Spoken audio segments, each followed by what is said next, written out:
नाज़रीन, कारसाज़ शहीद जी याद में पीपल्स पार्टी तरफ़ां कारसाज़ वारे मैदान ते शहीदन की गैलरी में कुरान ख़्वानी कई वई ऐं शहीदन जी तस्वीरुनि आॾो गुल रखी ॾिया ॿारे भेटा पेश कई वई आहे। वधीक तफ़सील ॿुधाए रहियो आहे ख़ालिद हुसैन जिलबाणी पंहिंजी हिन रिपोर्ट में। जी बिल्कुल, असीं हिन वक़्तु मौजूद आहियूं कारसाज़ जे मैदान ते। ही शहीदन जो हिते खून वहायो वियो।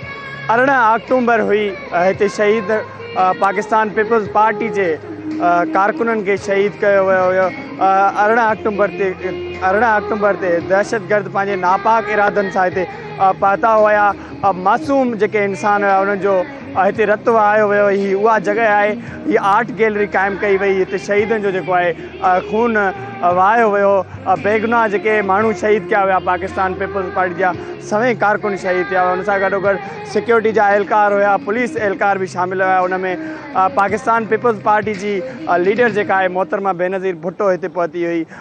उनखे क़तल करण जे लाइ हिते मनसूबाबंदी कई वई। साज़िश हुई हिकिड़ी, दहशतगर्दनि हमिलो कयो हिते जिते पाकिस्तान पीपल्स पार्टी जा सभई कारकुन शहीद थिया हुआ। बम धमाकनि में हिते पाकिस्तान पीपल्स पार्टी जा जानसारा जेके आहिनि उहे उन्हनि पंहिंजी जान जो नज़रानो ॾिनो, पर पंहिंजे क़ाइदीन खे हू बचाईंदा रहिया। गुल पेश कया विया, मेणबतियूं ॿारियूं पियूं वञनि, शहीदनि खे जेका आहे भेटा पेश कई पई वञे। अव्हांखे ॿुधाईंदा हलूं त हीउ शहज़ाद मंज़र ॾेखारे सघे पियो। हीउ कारकुन जेके आहिनि हिते वॾे अंग में हिन वक़्तु ताईं बि मौजूदु आहिनि। हीउ शाम खां जेको आहे सिलसिलो जारी हुयो। हीउ कारकुन हिन वक़्तु बि जेके आहिनि शहीदनि जी गैलरी ते मौजूदु आहिनि।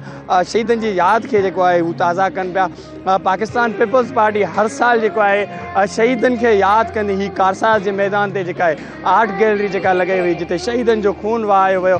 हिते गैलरी ते उते गुल निशावर कया वेंदा आहिनि। शहीदनि खे मेणबतियूं ॾिया ॿारे करे भेटा पेश कई वेंदी आहे। शहीदनि जे लाइ क़ुरान ख़्वानी कराए हुननि जी दर्जात बुलंद जे लाइ दुआऊं कयूं वेंदियूं आहिनि।